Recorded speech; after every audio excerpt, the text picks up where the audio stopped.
Yes, ladies and gentlemen, thank you once again for joining us for this latest episode of the INC Preview Show.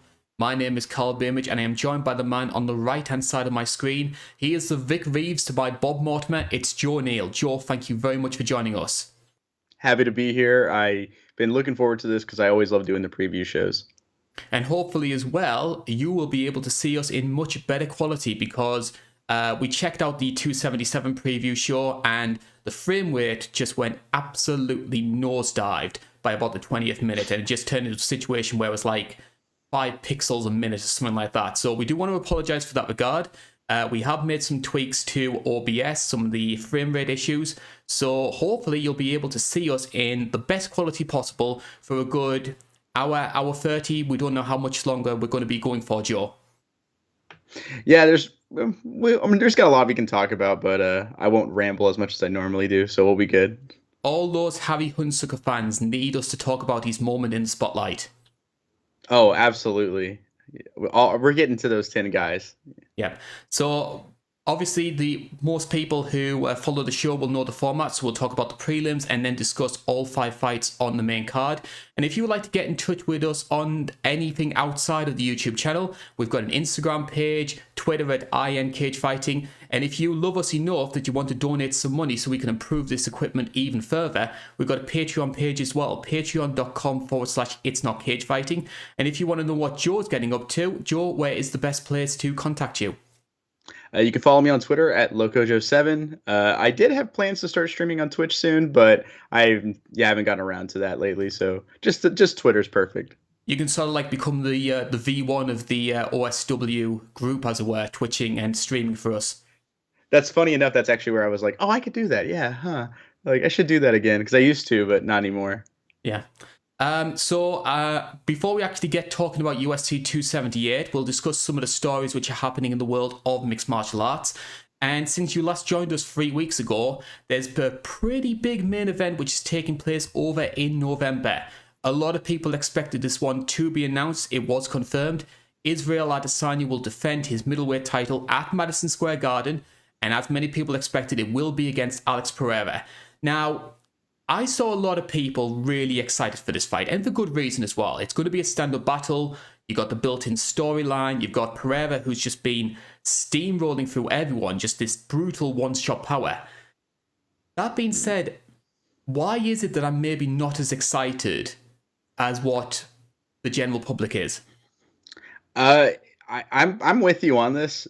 He has just jumped so many people in line for a shot without, like, I mean, Sean Strickland is a quality opponent and a true contender, I felt like at the time, to, in the division, but it's kind of awkward when you fight a guy. I feel bad, but I actually forget his debut opponent. Then it was Bruno Silva, and then it was Sean Strickland, as I said, and it's like, I feel like that's not the murderer's row that you could take to a title shot. Like, obviously, a lot of people jump the hoops. Brock Lesnar got a title shot off beating Keith Haring back in the day, but and it's like, oh, we're helping Izzy here, try to get his revenge in a sense, and we have the storyline. It's easy to book and push, but it's still it's not great booking in terms of like fight making quality.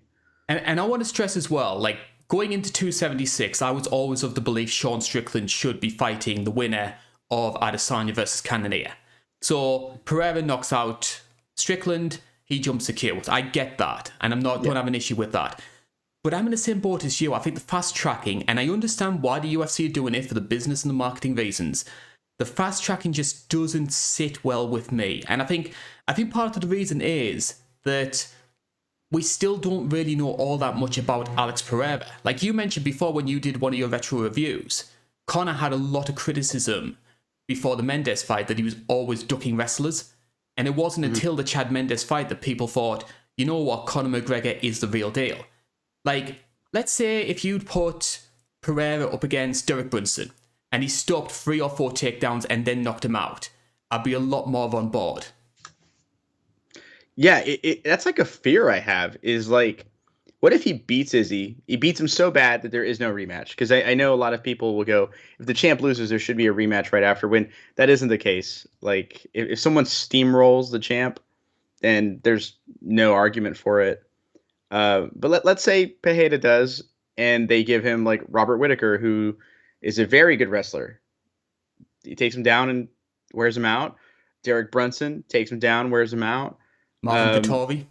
Marvin Vittori, and Kelvin Gastelum somehow gets back into that mix, and he's a great wrestler. Takes him down, wears him out. Like that. That's just like a lot of potential for him just to drop the belt on the first title defense if they don't. Like, do we have to protect him with matchmaking as the champion if he wins now? Like, it's so awkward to me. It's going to do well, though. In terms of business, it's going to be a big main event, and I think one worthy of MSJ. Oh, absolutely. I don't remember what the rest of the card is, and I hope they fill it out, unlike that Hamzat Diaz card, which isn't quite filled out. But, it's a great main event, and one I'm excited for, admittingly still. And another main event we could well be seeing is the month after in December. Now, this has not been confirmed. These are all rumors and speculation. You mentioned before about the trend towards immediate rematches. We could very well be getting one. Glover Teixeira and Yuri Prochazka 2, potentially at UFC 282. I'm beyond hyped for that one. That's my fight of the year currently. Is Yuri Glover 1? It felt like I described it to my casual fans who like anime. I said it's like an anime. Like they just kept powering up and beating the other one again, like over and over. It was insane, and as much as I think Jan still kind of deserves it, maybe the title shot, or Ankalaev now has a case for it. I think I still think this is the fight to make. Something feels right about that to me. Yes, I mean, especially when you look at the judges' scorecards and you saw that Glover was like 30 seconds away from retaining the belt, so you've got that element to it as well. I mean, from a sort of like, when you look at the perspective of like Blachowicz and Ankalaev, you do maybe think to yourself, is it fair for Glover to get an immediate rematch when he lost the belt on his first defense? But the quality of the match itself, I can see both arguments. The big thing for me too is this is what kind of stops it. Is I thought Jan did very well against Rakic, but the fight had 2 more rounds to go. I didn't think he was anywhere close to knocking him out or finishing him, and it was a leg injury from checked kicks and stuff. And I don't know. It wasn't the most definitive win, and I think that's why I go, maybe it's time for a rematch. Maybe that's why the rematch feels better in my head than just going Jan, Like, it's weird. If Jan would have went to decision the way that fight was going and he won, then I would have been like, yeah, maybe Jan. I could see myself thinking that. But because it's an injury, I think I want to see another Jan fight before I say, yeah, it's time for him. So that's what we can look forward to in the winter. We'll turn our attention to what's happening next week, though. UFC 278. And for only the second time in UFC history, we are going to Salt Lake City, Utah. Now, I've been doing a bit of research here. Do you want to know what the first UFC event was that took place in Salt Lake? Let's see if you remember this one. For some reason, my mind says it's a single-digit one, but I don't think so. I'm gonna say it's between UFC 20 and 40. For some reason, it has to be one of the earlier ones in my mind. It was actually a UFC Fight Night in 2016. It was Yair Rodriguez and Alex Caceres. Oh, well, I was way off. Completely 2 eras away, if not 3. Wow. First pay-per-view, though, for him. So there you go, Alex Caceres in his first and only UFC main event. I was actually thinking about doing a video, over the next couple of months, looking at sort of like obscure UFC main eventers, and Alex would probably be on there. Oh, yeah. He's also boy-worthy, I think, Caceres. I love him. I love Alex Caceres. Yeah, he's a boy stable for someone.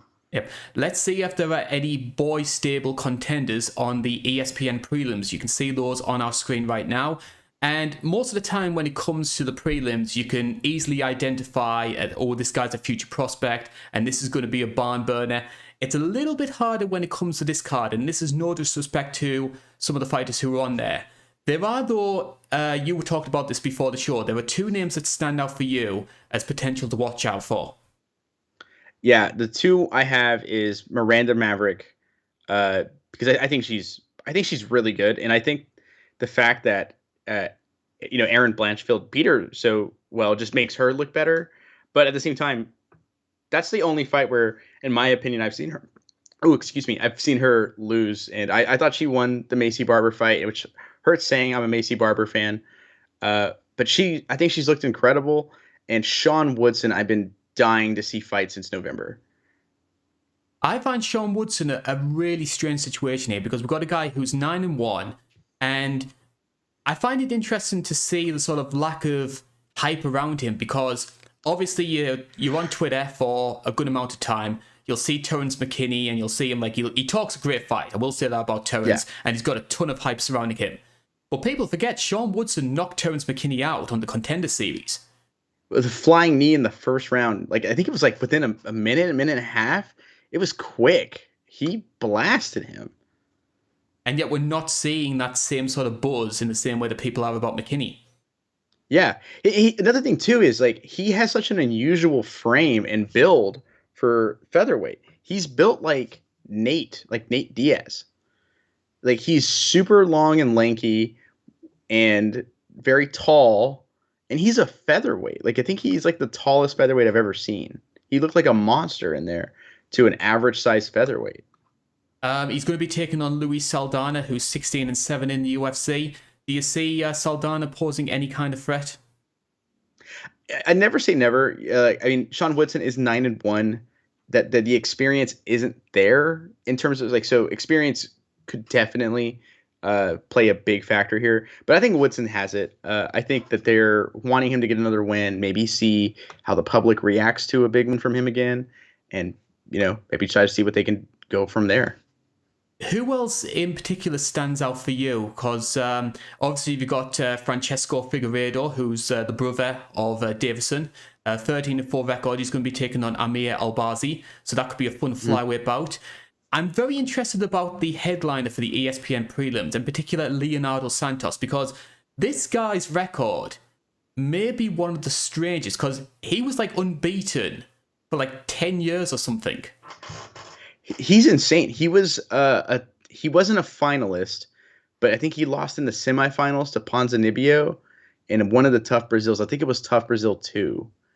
And he dropped to lightweight, super jiu-jitsu guy, and he has like knockouts, like hard knockouts. He knocked out Kevin Lee when Kevin Lee was making like a big run to prove that he wasn't just a prospect. He KO'd him and then was out for just back injuries because he just doesn't fight very often. And then he came back, looked all right. Then he had a freak loss in a crazy finish to the Grant Dawson fight where he gets knocked out at literally 4:59 of round 3. And then Clay Guida submits him. It's like, oh, but that being said, I think he's still awesome. I think he's still great. He is in his 40s, but he's still very, very good. And his record is insane because you wouldn't expect a record like that out of him. Brazilians always seem to do that, don't they? Where they have these guys who are in their sort of like early 40s, but still able to be incredibly competitive. Like Trinaldo's the one that comes to mind for me. Yeah, that Trinaldo's been around forever. I think he'll be fighting when I'm like in a retirement home. That guy's going to be around forever, KOing guys, making Dan Hardy freak out over a bad Herb Dean stoppage. Like that guy's just going to be around forever. I always like my sloppy women's brawls. Is there any sort of potential in Wu Yanan versus Lucy Pudilova? I think you're going to get that sloppy women's brawl, and I think I'm going to watch it and be like, that. It's as advertised, and not even disappointed. I think it'll be kind of cool. I realize fun. I am becoming the Brian Campbell of this show. I mean, it's not a bad thing necessarily. It's a pretty good one, honestly. Let us move on to fight number 1 of our main card, and we go into the light heavyweight division. Now, this was one that really raised a few eyebrows when it was announced here.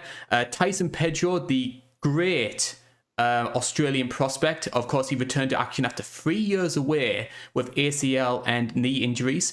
And he's going to be taking on a newcomer to the division, which is Harry Huntsucker, 0-2 in the UFC, both by first round knockout. Now, I want to stress, I don't know Harry Huntsucker personally. I've seen a couple of interviews he's done. He comes across like a decent dude. And I know that if I ever met him on the street, he would kick the living daylights out of me. With that being said, it's safe to say there's more deserving fighters on the UFC roster than him when it comes to a main card. Absolutely. When I saw this matchmaking, the first thing I thought is, wow, they must really love Tyson Pedro in the back offices. I mean, I'm kind of surprised by the matchmaking, why this is the first one, especially when we already have a couple of bigger boys on here. We could use some lighter guys, in my opinion. I feel like they could have. I feel like they could have done the Maverick or the Shawn Woodson or the Leonardo Santos fight as the opener, but they chose this. So, do you think this is maybe the UFC sort of counteracting to the way that they booked Pedro first time around? Because, like, I was very high on the Tyson Pedro hype train. Like, it's always been one of those sort of guilty tweets that people admit to. I said Tyson Pedro will be a top 5 light heavyweight. And at 30 years old, he's still got the potential to do that. But you looked at the guys that he was facing in his first run. Like, he was facing some tough opponents, like Shogun, when Shogun wasn't 100% washed. OSP, Ilia Latifi. He was facing some tough guys, and especially against OSP, he looked very good early in that fight, dropped him, and then ultimately succumbed to OSP's grappling. I sort of feel like, okay, we gave him the really hard stuff, now we're going to softball him a little bit and try and build him up slowly. I think that's possible. I mean, I thought he looked really good in his last fight, but to be fair, it was against a guy whose only win in the UFC was against someone who never landed a single strike or a significant strike. But you know, when you look back, like pre-injuries, Tyson Pedro kind of had this gimmick of he's going to smash guys and prove he's better and then somehow lose, like to Shogun. Like, he was beating Shogun the entire fight till he got finished, I thought. And then OSP, he was beating up early, then just couldn't handle the grappling of him. Kind of gassed out a little bit. I could see them going, okay, there's something. He clearly has something. Let's slow roll him as well. And I think this is a great showcase opponent for him, because this is who they used for Tai Tuivasa at heavyweight back then. They did, yes, and that was the start of Ty's winning streak, which has obviously taken him to the Civil Garn fight in Paris. What would you say technically are the big traits that people look for when it comes to Tyson Pedro? I think his low kicks look really good. I don't remember them ever looking that good pre-injuries, but his last fight, they were quick. He won the fight with them, which I'm always hot on. I love a great low kicker. But his hands are pretty solid. He's got a really nasty right hand, if I remember correctly. He kind of, I would say he doesn't fight like his other country mates, like a Mark Hunt or a Tai Tuivasa. He doesn't quite fight like them. Or he has the big power and everything like that, but he's not like not a lot of lunging in left hooks, which is what I associate those two with. It's a little bit more refined and tighter striking style would be a better word, but was still being very explosive. And he also, a lot more kicks, I feel like, as well. And he also has a much better submission game. Yes. Yeah, he survived Paul Craig on the ground, and that's kind of insane. And I love the transition, because I've been watching, obviously I've been watching a lot of his fights to try and build up some sort of portfolio, to try and not come across like a blithering idiot on the show. The submission to get Safarov, I thought very good, because obviously they were in the middle of a transition, and then he managed to lock up the Kimura and submit a Dagestani wrestler, which, no shame in that whatsoever. It's not, it's a big accomplishment tapping any of them out. Those guys are notoriously hard to put away in any kind of grappling exchange, and he's got it. He has a rounded game. I think his like wrestling, if you had to pinpoint like one weakness, it's his wrestling, maybe his durability, but it's also light heavyweight, where like you're only as durable as like time allows you to be. Admittingly, it's not like heavyweight, where heavyweight no one's really durable because anyone can put anyone out, unless you're in Ngannou, who's insane chin.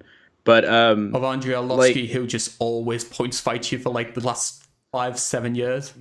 You can't touch his chin if he doesn't let you. I mean, if you're clinched up against the cage, you can't land your haymaker on him. So we've given Harry Huntsucker a little bit of ridicule on this show, and we do apologise if Harry is actually watching this or if you are a Harry Huntsucker fan. Let's look at the positives here. What would you say are his big strengths? I want to see what he looks like at the weigh-ins, but I thought he looked like he's a shorter dude, but so am I, so I'm not judging. I'm very short, but he looked like a shorter dude at heavyweight.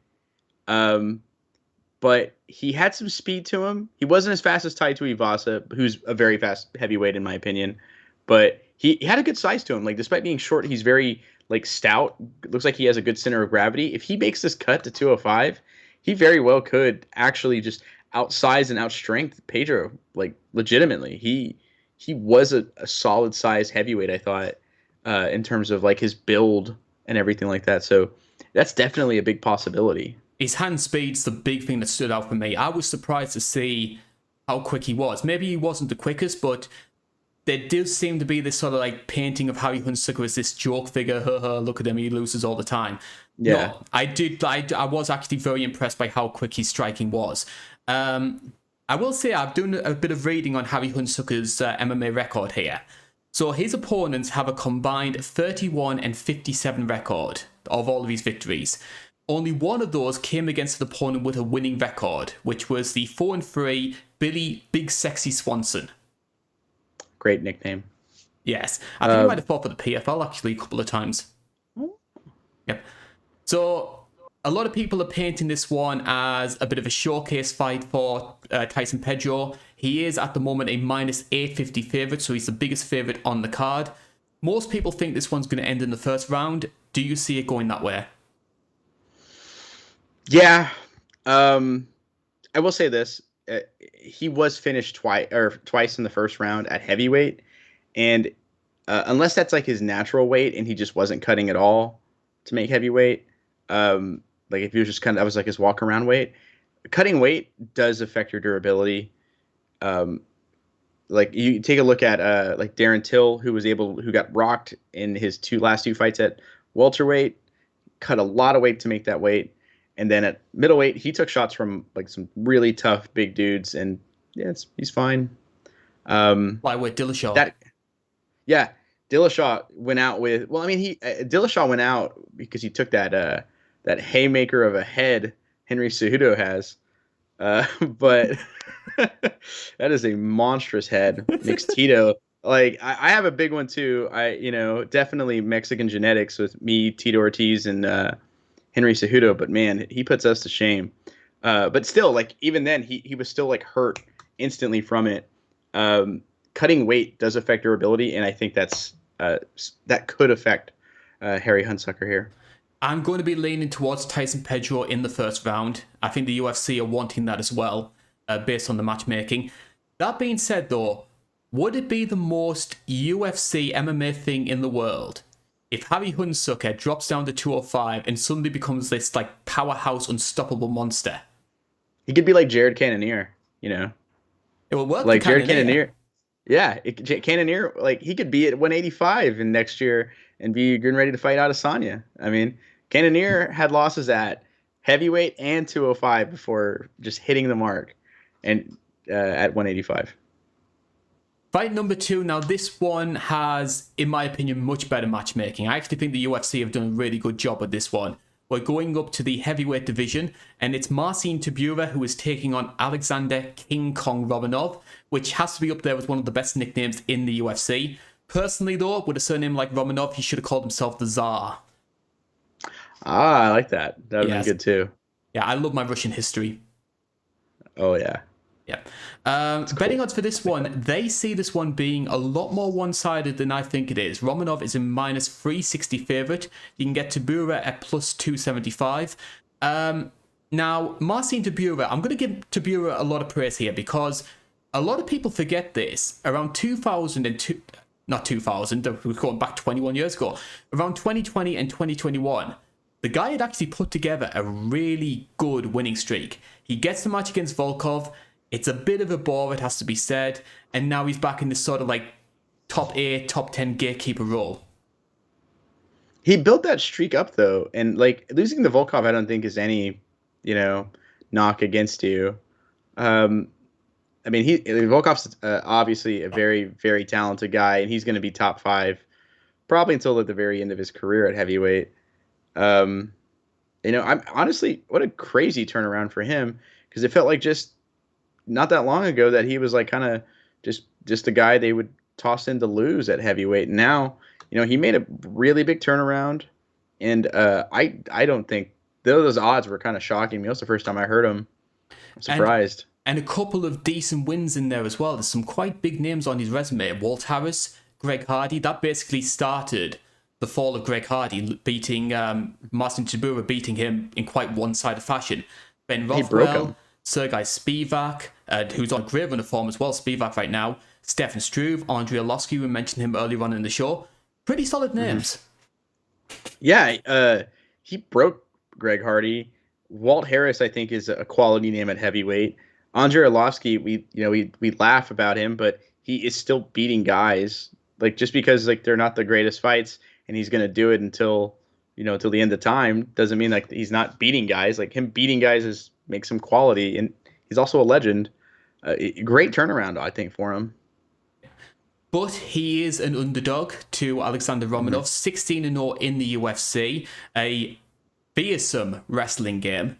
Some questions about his cardio. We saw Espino exploit that a little bit in their fight. And you look at some of the guys he's beaten in the UFC, they're not the best fighters in the world, no offense. Like Chase Sherman, Jared Vanderaa, Rogerio de Lima, Rocky Martinez. So there is a lot of hype surrounding Romanov, but is this a bit of false hype? This is the first real test he's had. I think it's a little false hype. I thought Espino looked really good, and I think he kind of got hosed over a little bit in their fight with it going to technical decision. I don't remember the foul exactly, but I remember going, that didn't look that bad. Like, I think he gassed. It almost looked like Romanov gassed and was like, I just can't fight anymore, kind of thing. But he did get the win. So, and I wasn't there. I wasn't the one that took the illegal shot. So, and I wouldn't want to be. So, I don't know. I think it's a little bit of a false hype for him. I think this is his first big test because Tybura is ranked. But I think the Juan Espino fight definitely kind of opened some eyes, at least to like where his ceiling potentially is. One thing that can't be overlooked, though, when it comes to Romanov, though, and part of the reason why he does have the hype, though, that wrestling and ground and pound game. Vicious. He, like, if he doesn't take you down in the center of the octagon, he's pressing you to the cage, and it feels like he's just flinging you to the ground or just pushing you over. And when he's on top, he is just smashing. And it's kind of hard getting a guy of his build off of you, for sure. Yep. And this is going to be fascinating when it comes to Tybura, because one of the big traits I've always known about Marcin Tybura, he's a bit of a jack of all trades. So his wrestling's okay, his striking's pretty solid. I would say there's two things that really stand out for me. First, I've always known him to be quite a difficult guy to take down. Like, a very kick-heavy game, which allows him to sprawl very well. I heard somebody compare him to sort of like a heavyweight Dennis Seaver in the way that he fights. Okay. Yep. Yeah, I can see it. And the other big thing as well, for a man of his size, his left head kick is pretty solid. It's quick. Real quick.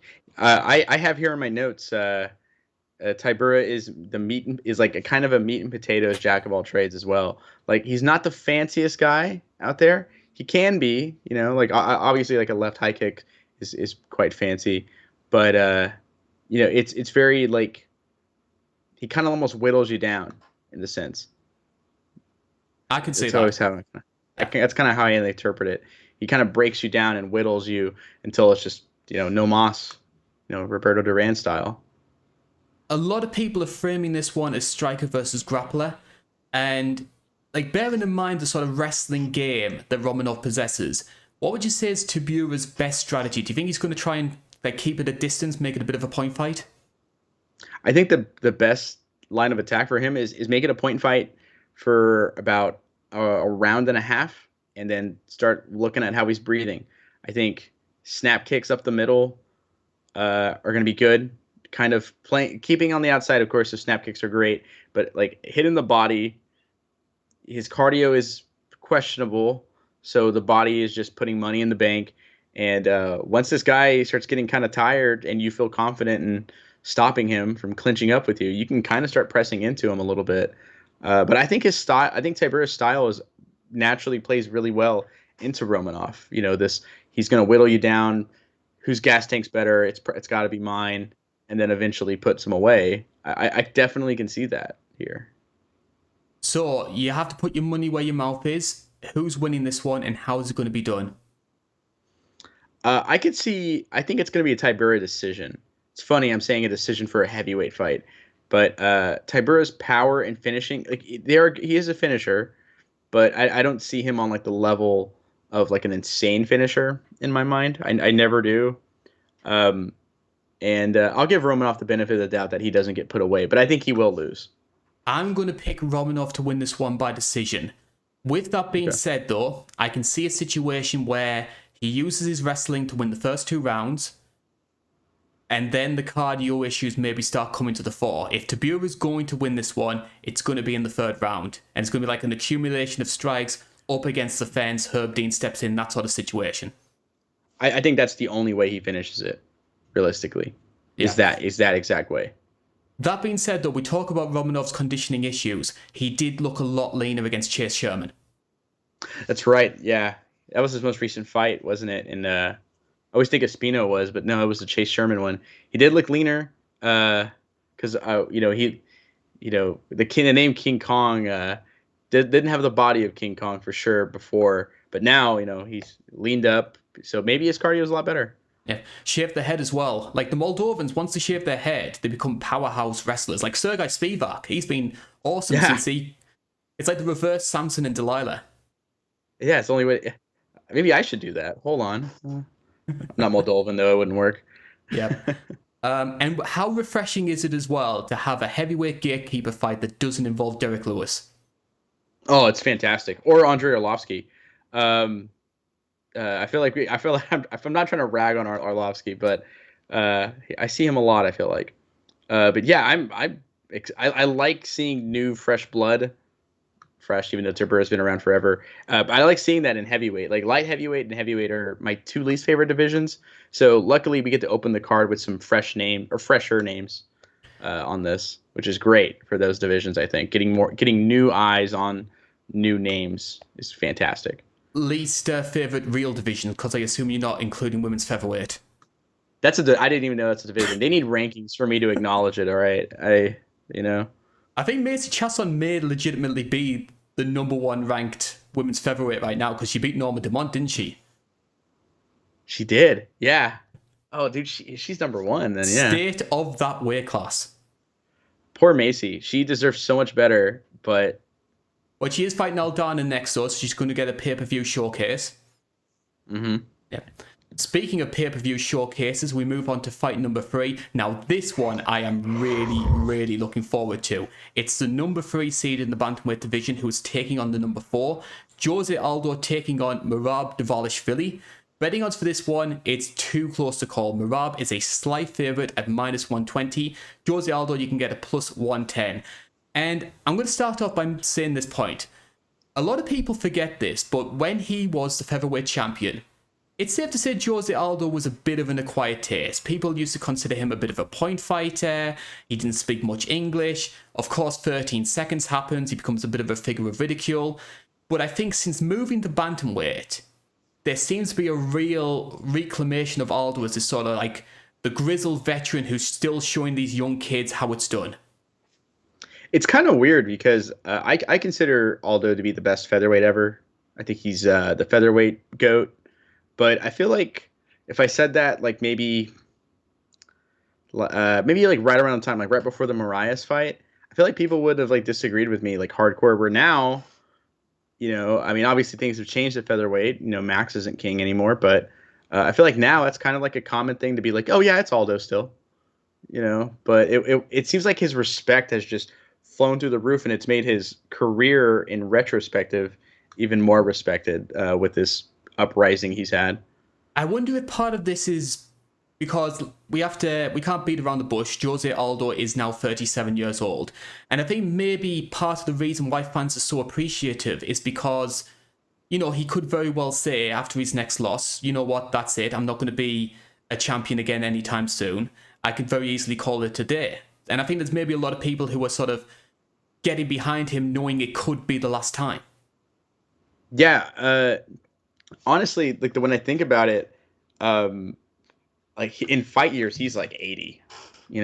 He's been in wars. Both Max fights, did a lot. Both, or at least the first Edgar fight took a lot out of him, and then the Jan fight, the Volkanovski fight. He's been in a lot of wars, and it's got to just add up. I was going through his list here. These are the people that Jose Aldo has beaten in his career. Rob Font, Chito Vera, which after Saturday, that's a win which has aged very well. Pedro Munoz, Jeremy Stevens, Frankie Edgar twice, Chad Mendes twice, Ricardo Lamas, the Korean Zombie, Kenny Florian, Uriah Faber, Cub Swanson, and Mike Thomas Brown. You might know him as the coach now of ATT, but a very good fighter in his own right, WEC champion. That is a hell of a good portfolio. He has probably one of the better portfolios in current fighters now. Of guys that are still active, his hit list is unbelievable. He is facing, though, a very dangerous proposition here. Merab Dvailishvili, number 4 seed, a 14-4 record. Now, he did lose his first 2 fights in the UFC, but it's been 7 in a row since. Some of the names on his record include Marlon Moraes, John Dodson, Cody Stamen, Casey Kenny, Brad Katona, and one, if you know your UFC, not UFC, if you know your MMA outside of the UFC, he's the only person to beat Javier Stotts, who's the current interim Bellator champion. Mm-hmm. And Piotr Jan gave him a lot of crap for it on Twitter. That's, I think that was a lot of people's first introduction to Merab's name, sadly. Yeah. Which is a real shame as well, because if you look at the guy and the way he fights, now, normally admittedly, I'm not someone who enjoys very grappling heavy fighters, sort of wall installers. I make an exception for Merab because the guy's cardio and constant pace is something to behold. Like, this guy just will not stop going. He reminds me of Mateusz Gamrot at 155, but at bantamweight form, so it's better. It's kind of awesome. Yeah. What would you say are the big strengths when it comes to Merab? What are the big things that stand out for you outside of the wrestling? He is insanely durable. He never quits. His cardio is great, like you mentioned. Very fast paced in terms of like his attack. He gets at it quick because all bantamweights are awesome in that. But that Moraes fight, he was near knocked out 2 or 3 times, and if I was a ref, I would have stepped in and cost this guy a fight because he took it all, got knocked down, but kept bouncing back up and just kept going, and then he turned it around. Yeah, I tried so hard not to make that reference. I caught myself. Yeah, I caught myself, and I went, no, stop, hold on, wait a minute. But he's super durable and super tough. I think that's huge. I think that's great in this matchup, in particular. The fact that you can take a shot and you're still going to keep coming, that's fantastic in this matchup. Yep. Great use of corner cutting as well. As mentioned before, the cardio is fantastic. I believe he holds the record for the most takedowns ever in a bantamweight fight. That's awesome. I thought for a second that you were going to say ever, and I went, he beat 21. Oh, but okay, bantamweight fight still, but that's still insane. There's a lot of great wrestlers at bantamweight. And I think it's going to be safe to say he's going to try and utilize a wrestling heavy game against somebody who is as good of a striker as Jose Aldo. Where this could get interesting, though, is one of the things we always knew about Jose Aldo, especially when he was the featherweight champion, impeccable takedown defense. Probably in terms of showiness, the flashiest takedown defense ever for as good as it was. I remember him throwing Chad Mendes. Like, Chad Mendes would grab a single, be deep on it, and he'd pop his hips out, get his legs in, and throw him off to the side when they were fighting in Brazil, their first fight. It's insane. His takedown defense is incredible. And of course, his striking's up there as well. We all know what he did to Uriah Faber's legs, so his leg kicks are going to be a big weapon for him, especially in someone like Merab, who's obviously going to be trying to shoot. The power might be a bit of a concern. Like, in my opinion, the one thing that the Marlon Moraes fight did show with Merab is, as tough as he is, he can get caught on the feet and he can get rocked. And I just don't think that Jose Aldo has that level of power to causing those same issues.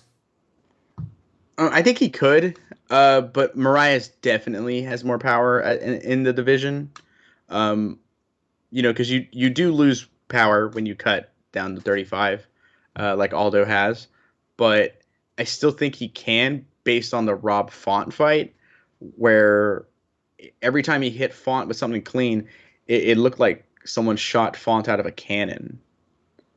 And so I think he still has that power. It's not the same level as Moraes probably, but he still has something there for sure, I think. I'm trying to think. Aldo's last finish would have been, I think, Jeremy Stevens. Yeah. No, Moicano. Of course, yes. Yeah, he KO'd Hanato Moicano like right after. Yeah, because I remember he went into the Volkanovski fight, and a lot of people were thinking he's going to get himself another fight against Max, but then, of course, Volkanovski was Volkanovski. Yeah, kind of a coming out party. If you didn't buy into the Volkanovski hype at the Mendez fight, you bought it after the Aldo fight. Bantamweight is in a very interesting situation right now because obviously Aldo versus TJ is going to be taking place at UFC 280. Chito Vera, of course, won on the Saturday. Sean O'Malley's going to be taking on Piotr Jan, and you've got this fight as well. You've got a lot of connotations of what potentially could be the next Bantamweight title fight after Aldo versus TJ. Do you see the winner of this one jumping the queue? I don't see Merab, but I see Aldo getting it because as bad as that sounds, Aldo's a star. He's a big name. I can see him jumping the queue. In fact, and for me, I wouldn't even consider jumping the queue. I think he should have got it already. I think he should have got it over TJ personally. And also as well, we know that the UFC usually makes grappling heavy fighters jump a few more hoops than a flashy striker with a big name. So there's that problem. But also as well, Merab and Aldo are teammates. And I think, I remember reading somewhere that Aldo said that if he was left in a situation where he had to fight Merab, he would give up the belt, go to featherweight, and Merab would fight for a vacant title. I never thought about that. Yeah. Because they're both Sarah trained, aren't they? Yeah. Both out of I think it's Sarah Longo. That's the name of it. I was like, what's the name of it? It's Sarah Longo. Yeah. So it's crazy. Money where your mouth is, Merab or Aldo? I got Aldo winning. I think I don't want to say dominates. I think he wins clean. I think he wins clean here.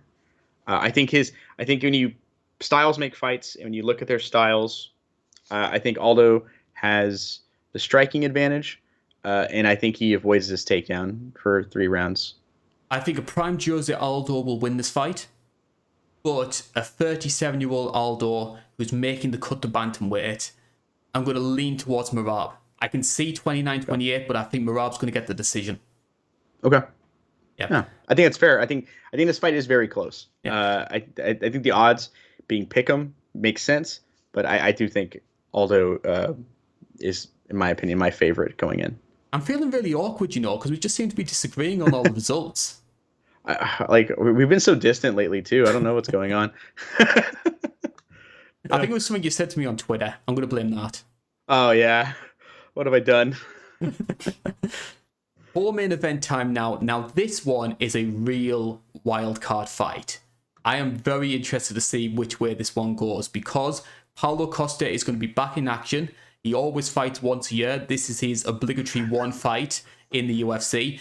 And he's taking on a name who is a real blast from the past. Luke Rockhold is back in action for the first time since UFC 239. He, of course, had that attempt to try and move up to light heavyweight, which I've got my own personal opinions on. We'll get to that. Bookmakers for this one, Paulo Costa is a -285 favourite. Luke Rockhold, you can get a plus 220.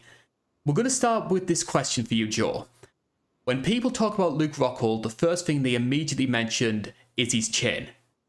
But if you look at the guys who've knocked him out, if we exclude Michael Bisping, who hit him with like the perfect punch, TRT Vitor, Jan Blachowicz, and Yoel Romero, are people maybe being a bit harsh in saying that Rockhold's chinny? Maybe. I've thought that too. When Jan became champ, it kind of made me rethink this whole thing, and I'm sure that's where you're going to go with at your 205 thoughts with him. But one thing I noticed, because I've been binging Strikeforce a lot lately, and I watched this fight with Keith Jardine. Keith Jardine has the ugliest striking game ever, and he's tagging Luke Rockhold. He's always been hittable, for sure, Luke Rockhold. Chinny, maybe harsh, but I don't know. He's at least always been very hittable.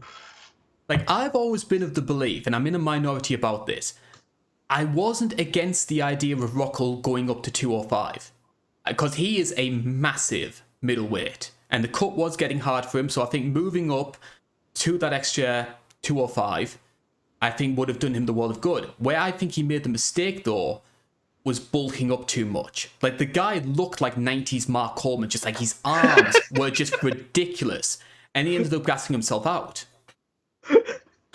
That is the most accurate description. I never put those two and two together. I now picture Rockhold bouncing around in pride, falling over the ropes.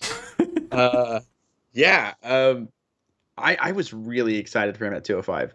I remember hearing it going, that's not a good idea. Then I kind of thought about it. And in terms of skill, Luke Rockhold has to be on paper, one of the best fighters ever.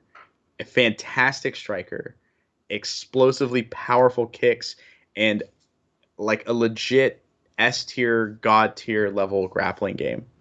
And so him at 205 sounds great in a division where everyone has one specialization and maybe they're good at a couple other things.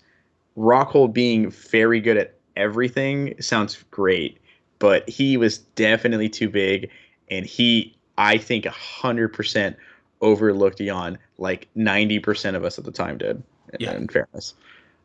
And you look at some of the people that Luke Rockhold has beaten in his career. A lot of people like try and paint him as a never was. Chris Weidman, Lyoto Machida, Michael Bisping first time around, Tim Kennedy, Jacare Souza. Yeah, and Jacare Souza was like his coming out party. He beat Jacare when Jacare was like, if you weren't talking about Anderson or Chris Weidman or Chael Sonnen even at the time, you were talking about Jacare at middleweight. And he beat him clean as a whistle.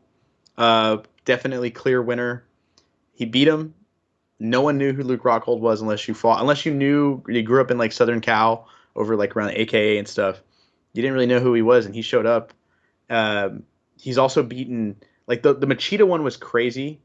He finished Machida at middleweight.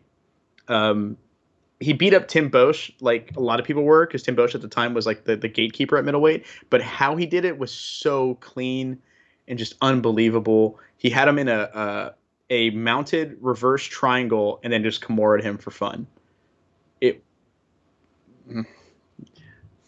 What do you think of the UFC's decision to book him against Paulo Costa? Because we all talk about Rockhold's sort of troubles and how he's been away from the sport for a long time.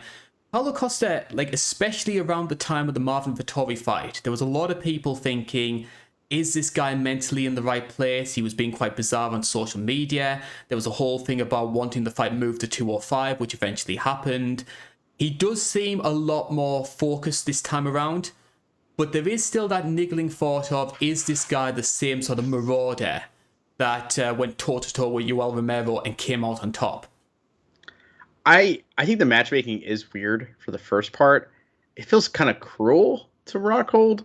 Like, we have questions about your chin. Let's put you against Paulo Costa. Hey, why? But at the same time, yeah, Costa did seem a little off going into the Vettori fight, even though it had some of my favorite pre-fight moments of Like, we made a deal. You're supposed to come in on time, come in on weight. Well, that's your problem. Like, ridiculous. But there was times in that Vettori fight where Paulo Costa looked insane, but he was just outworked and couldn't break Marvin Vettori's orc from Lord of the Rings chin. Like, he has the most ridiculous chin in that weight class. I think, like, Marvin Vettori is criminally underrated in this division. He's legit. Like, he is sloppy, doesn't have the best striking, and his wrestling looks awkward, but he wins and he gets you down and he beats you. Like, and he just has a better cardio than most guys in the division, and his chin is unbelievable. He may look like the orc from the Hobbit trilogy, and he did wear those shorts backwards like Jamie Malarkey did. But that doesn't mean he can't fight. Like, he can still go. He's fantastic, and the Costa fight proved it. I mean, because Vettori rattled off and got a title shot not long after the Costa fight, right? A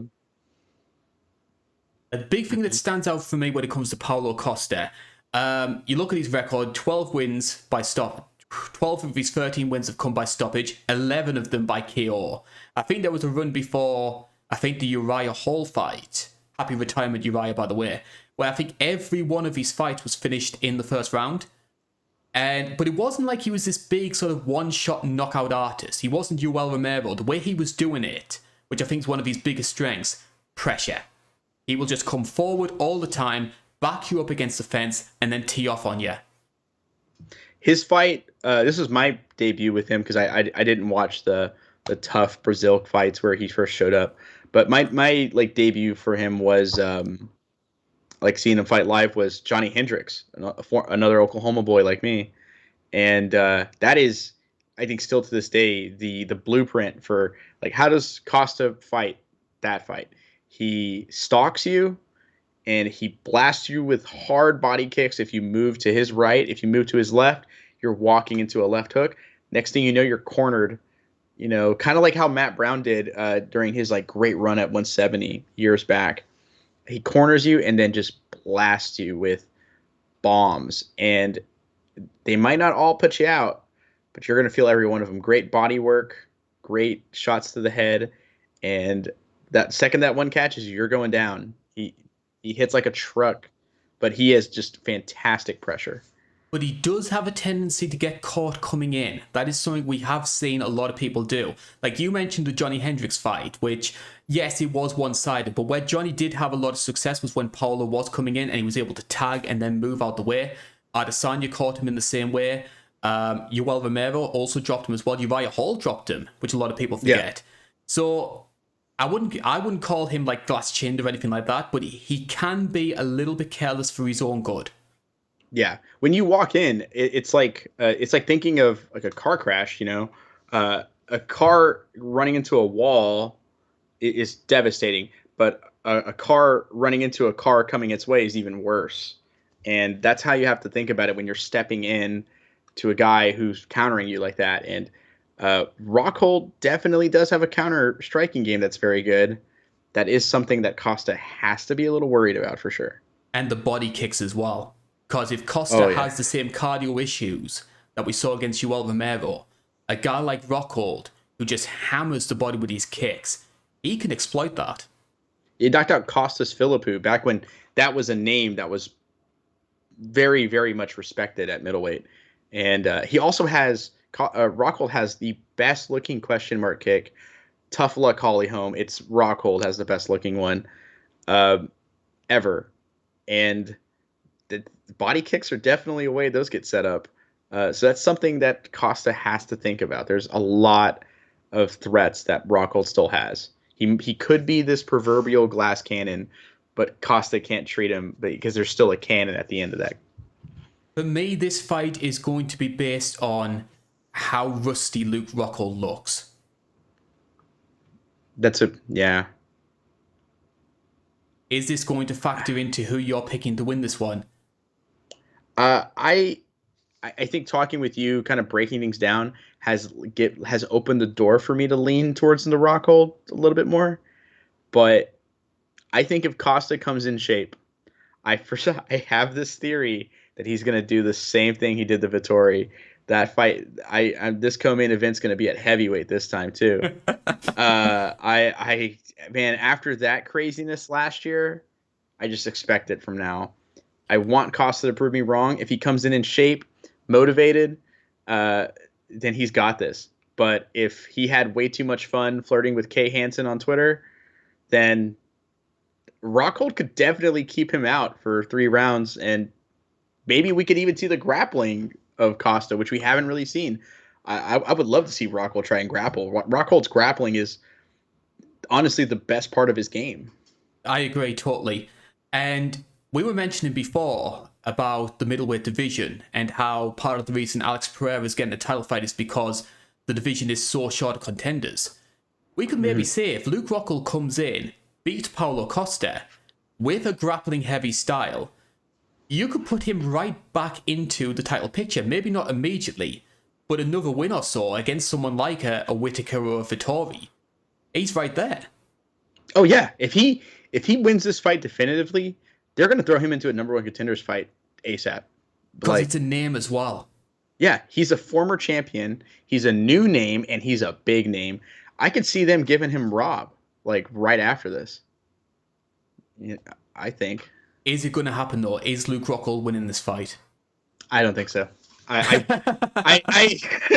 want to believe X-Files style. I want to believe because I don't like Luke Rockhold the person technically. It's kind of awkward to me. But as a fighter, which is what I'm trying to judge it off here, he is fantastic, and I love watching him fight. And I would love it if he beat Rockhold. I would love it if the old Costa from the, excuse me, from the Yoel Romero fight showed up. I love that fight. I absolutely adore that fight. That and the Uriah Faber Jose Aldo are like the 2 fights I show like casual friends that want to get into fighting. I show them those 2 fights. Because I remember I was telling some of my friends about UFC 241. And obviously they had sort of like a passing interest. Oh, Nate Diaz is back in action and there's a heavyweight title fight. And I was telling people, forget those 2. Yoel Romero versus Paulo Costa is going to be an absolute war. And it proves so. It's insane. And I always think of, shout out to Jack Slack. He called it the juiciest fight he's ever seen. And it is. Those guys are on something. And it was unbelievable. It was everything I've ever hoped for and more. Like the head kick still is just an incredible image. One of my favorite jokes, like obviously there's this sequence where Costa drops Romero and then Romero starts pointing and like Costa looks that way and then drops him. And I always like that joke. Look, USADA, huh? Oh man. Yeah. Oh my. And Vanderlei Silva instantly saw that and got in a car and drove off. As John Jones was under the ring. Main event time.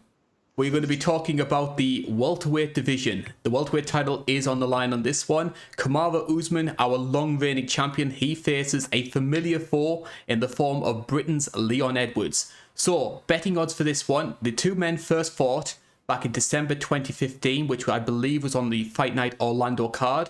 Dos Anjos versus Cowboy 2.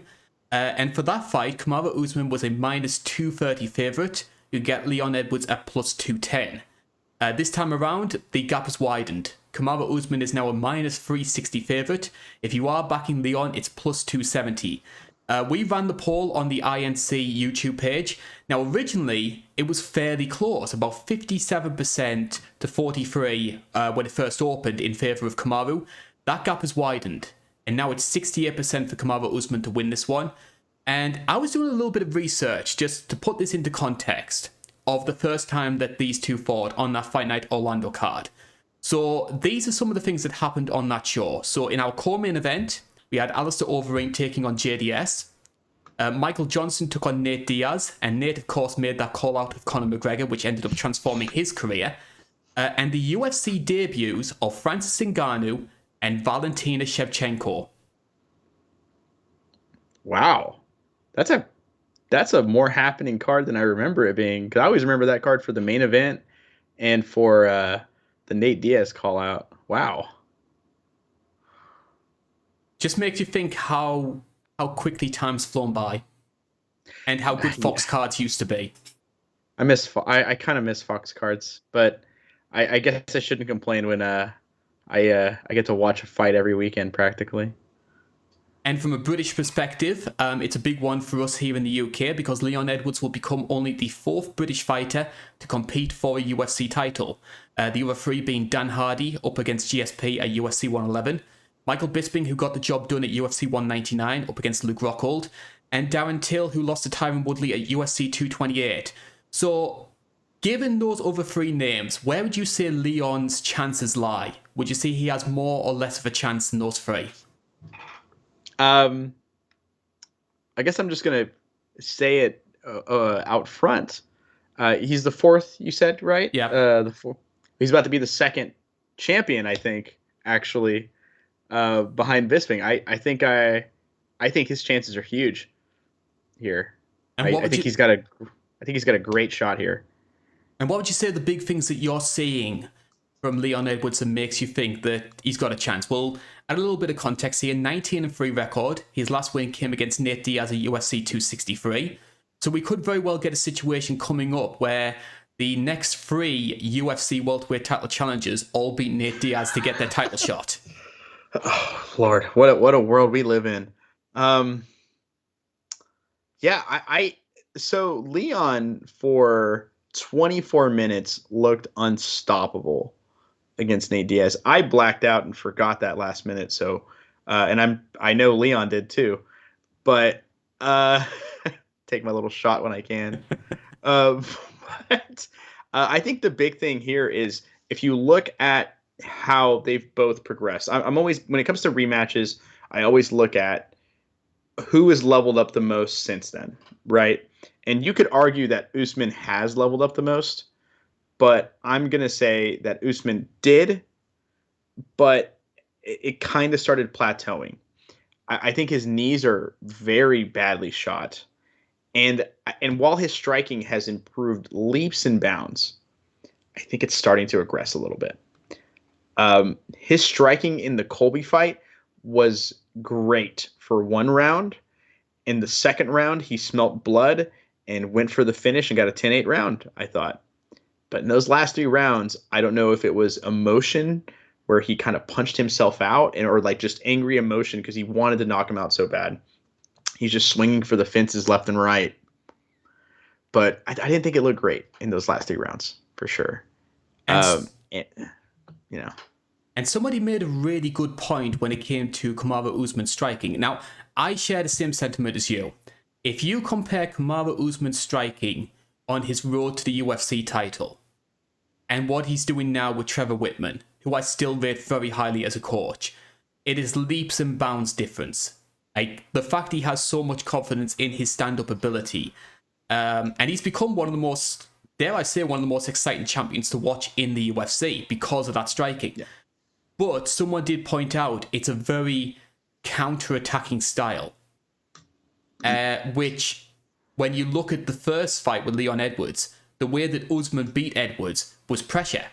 So you got these 2 contrasts. Is Usman going to go back to being the grappling heavy fighter that's just going to back Leon up against the fence and take him down multiple times? Or is he going to stick to the Whitman game plan and maybe turn this into a stand-up fight? And if it does, we know how good Leon Edwards can be. Yeah. I think Whitman's the best striking coach in MMA right now. I think when you look at his roster of talents and you go, wow, I think there's an argument for all of them being at least in the top 5 strikers of their division. Maybe not so much Usman, but I think the argument is there for him being a top 5 striker in his own division. But, like Sandhagen, Gaethje, Rose, there's a lot. There's a lot there for him to learn from Trevor Whitman, and he's been learning a ton. But I think, Masvidal was losing, but he was doing very well in the striking and actually outstriking him, I felt like, before the big KO. Colby, I think made it a draw because I thought he won the last 3 rounds, which was all in the striking. Leon is a very good striker, very methodical and very technical striker. I think I could see him just giving so many problems for him, and Usman's gonna struggle to get that grappling going. It's gonna be too late before it even happens, because I feel like he adjusted incredibly well against Gilbert Burns, but he didn't seem to adjust too well in the Colby fight, and that's his last fight. But I think that still means something. I was actually thinking about this. If we take out the first Masvidal fight, so we're looking at Masvidal 2, the 2 Colby matches, and Gilbert Burns, how many takedowns has Kamaru Usman gone for during that time? I think it's actually 0. I don't think he would want to take down Burns. Burns is as much as I hyped up all the other grapplers on this card, Burns would out grapple them all. Burns is an incredible jiu-jitsu player, and I think he shot one in the first. I think he took Masvidal down in the second fight, in the first round, I think. But I don't think he didn't. I know he didn't shoot a single takedown against Colby. I think one. I think it's the one. I think it's the first round in the second Masvidal fight, and that's the only one which he was able to do. We are maybe sort of downplaying the abilities of Kamaru Usman, and if you are an Usman fan, I do apologize. We're not trying to crap on him by any means. This is up there as being one of the best welterweights of all time. So a 21 record, win over Colby Covington first time around. Here's some of the notable guys he's beaten. Not only Leon Edwards in the first fight, Sean Strickland, Damian Maia, RDA, Tyron Woodley, which he dominated to get that belt. Gilbert Burns, Jorge Masvidal twice, Colby Covington twice. Yeah. I think putting him at the same level of GSP is a bit much, and I have seen a lot of journalists doing that online. But what would you say? Is he better than Matt Hughes? I want to say I wasn't trying to crap on him as well. I do want to say that as well. I just had to, kind of give some information on why I'm kind of leaning towards Leon. But I also want to stress that again when I say I don't have him above Hughes. I have Hughes too. Obviously, if they fought, in their primes versus primes, I am absolutely picking Usman to win. But that's not how I view my number 2 greatest. I think Hughes is the number 2 greatest, but I do have Usman at 3 now. I have Usman at 3 now. I used to have Lawler at 3, but now I have Usman. Just going off on a tangent, when it comes to these sort of different generational sort of greatness arguments, which I don't like doing, by the way, because I think it just creates too many disputes online. I always say that, yes, a guy who fights in the modern day would likely beat their equivalent of, say, 2004, 2005. But if you give the guy from 2005 modern training techniques, modern cutting methods, that sort of thing, how good could they be? And in my opinion, Matt Hughes fighting in the modern era would still be one of the best fighters. Yeah. Could you imagine Matt Hughes with Trevor Whitman levels of striking? Man, he had a passable striking game too. Time just kind of caught up to him, whenever what was passable for him wasn't passable whenever he lost the belt. But man, he would still be a top 3 guy now, if not champ. Now, if he started fighting in 2010, made his debut in 2010, yeah, absolutely. He'd be a household name still. And GSP would be unbeaten with 54-0. We're proper rewriting history here. There should be a K-Feb MMA channel or something like that. Oh, yeah. These sort of what if lines, and we just come off on these different random situations. I think Gage brought that up. He the new editor, he said we should do a cracks in space time. What if Dominic Cruz never lost 2 legs and had to get them surgically repaired? Well, there you go. There's some new ideas. If you donate to Patreon, we might very well get that one done. Absolutely, yeah. Let's get this back on topic though. Leon Edwards, 19-3 record, unbeaten in every fight since then. That includes the no contest against Bilal. Gunny Nelson, Nate Diaz, RDA, Donald Cerrone, Brian Barberena, Vicente Luque. Some pretty solid wins there. when it comes to what I most like about Leon Edwards, you mentioned before that sort of meat and potatoes sort of fighter. I think Leon Edwards is that guy for me. Like, he's striking, solid. Wrestling, solid. Where he does stand out, though, is clinch work. I love what he does more differently to everyone else, in my opinion. If you look at that sort of X factor Leon Edwards has, he'll get himself into positions on the clinch, and he showed this especially against RDA.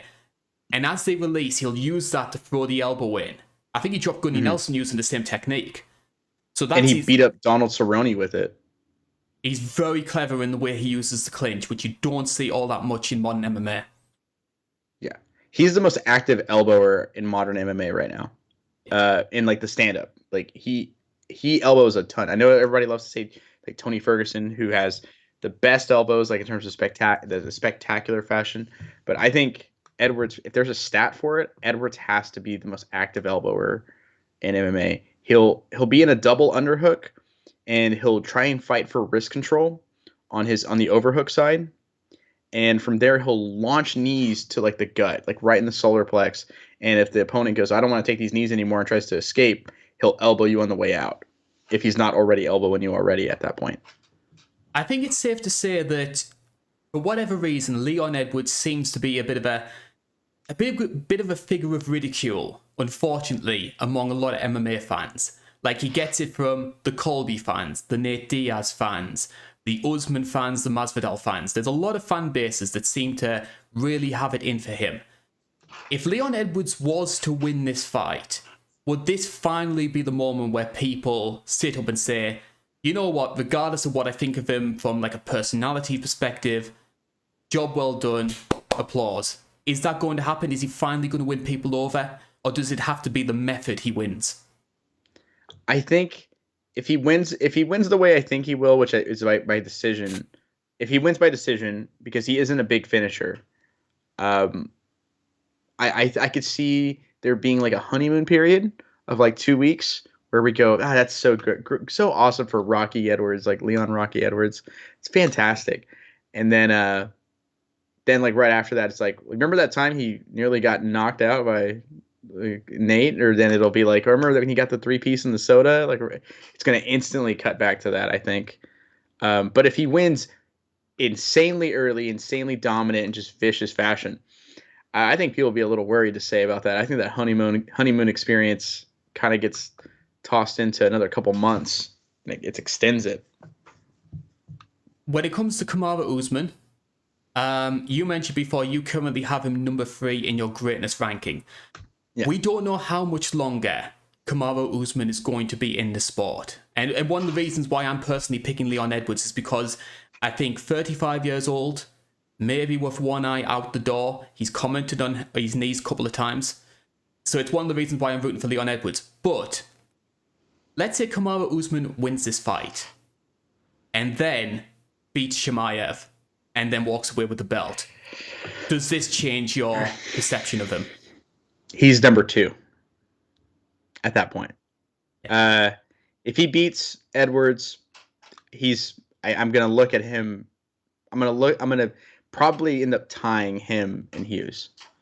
But if he beats, that dreaded Voldemort name for you, Chimaev. I hate him. I didn't want to bring him up. I intentionally try not to. But if he beats him, then yeah, he's number 2. No question. I mean, I don't think anyone's ever going to beat GSP for me. I think GSP, for the record, is the greatest ever. Like, and I have a hard time thinking we'll see someone like that in our lifetime, or at least for the next 10 years or so. I'll be shocked. But yeah, he'll be number 2 for me if he beats these two.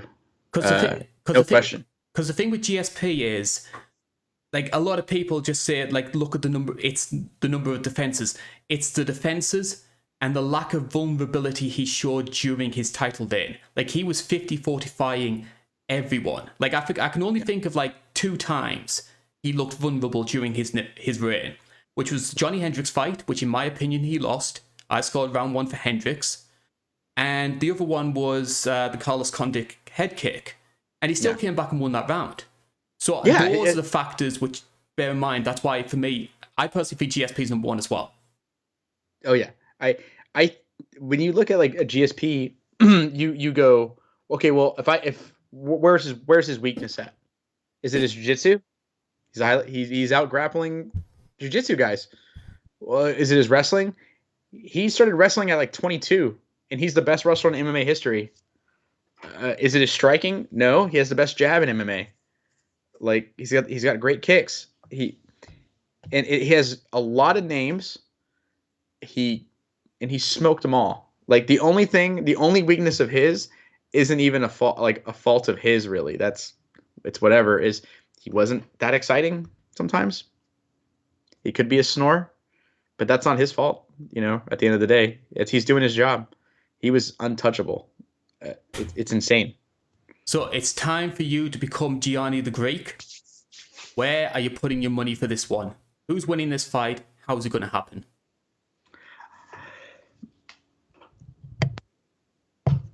Excuse me. It just adds to the drama. Don't worry. I know that was the MMA lords telling me I made a bad idea. Well, I do have Leon winning this fight. I think the knees are the big reason why. And I feel kind of bad saying that, like when I think about it, because in my mind I feel like Leon wins because Usman is naturally slowing down because of his age. And I don't like how that sounds in my head, but I am picking Leon to win. That being said, this fight is still really close on paper. Usman has the power advantage. Edwards has the speed advantage, but the explosive advantage, like the quickness and that pop, is definitely Usman still, even with his knees. So I could definitely see Usman winning by a finish, but I do think it will be a 5-round decision for Edwards. I'm going to say this. I'm going to try and cover my bases here. I've said, Kamaru Usman should rightly deserve to be the favourite. Bookmakers have him as that. The punters online have him as that.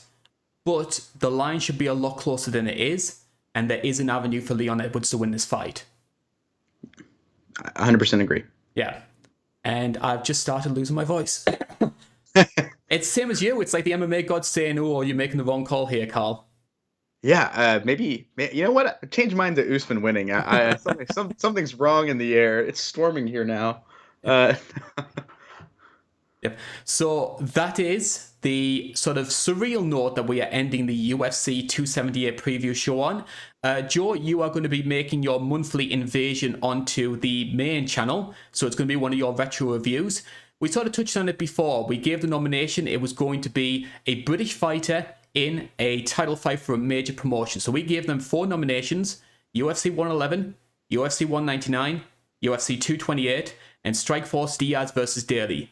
Time to reveal which one was our victor. It was UFC 199 with Michael Bisping, Luke Rockhold. Yep, quite appropriate with Luke Rockhold being on this card as well. It fits. And I'm sure Bisping's gonna be. I hope, now that I say it, I really hope Bisping's commentating, so we could see, believe, achieve for Rockhold. Oh. They're friends now, though. They're actually friends now. It loses a lot of the luster, doesn't it? No, it doesn't. It's still probably like in my top 5 lines ever. When researching for the retro review, I realized that Bisping has to be a top 3 talker in MMA history. Like, that is still one of the best lines I've ever heard in my entire life. So that's what you can look forward to on the main channel on the Wednesday. And we hope that people do tune in for the retro reviews, because it does take a lot of work from our own end to put it all together. We know that some of the viewer numbers maybe aren't as high as ideally we would like. I know that a lot of content creators on YouTube are really struggling right now, so I'm going to put it down to that. But if you can support the channel in any way you can do, please do so. Patreon, Twitter, Facebook, you name it, we've probably got it covered. Joe will obviously have his own irreverent takes on what's happening in the MMA world. What's your Twitter handle, Joe? It's at LocoJoe7. I'm trying to tweet more and more, but instead of just being the guy who silently judges everyone else's tweets. But I do try to be active. Feel free to follow me and tweet at me even, You know, you can even critique me if you really want. Yeah, chronologically fatigue. Yeah, exactly. Like at 1942, you scratched your nose and it was awkward on camera. So a big thank you to everyone who has been tuning in. My name has been Karl Bainbridge. That's been Joe Neal. Joe's going to get himself to bed because it's very late over where he is. I'm going to try and get this all spliced down so it'll be online for tonight. Retro review is coming on the Wednesday. I've still got that to do. And once again, thank you very much for tuning in. This is the INC. Thank you very much for watching.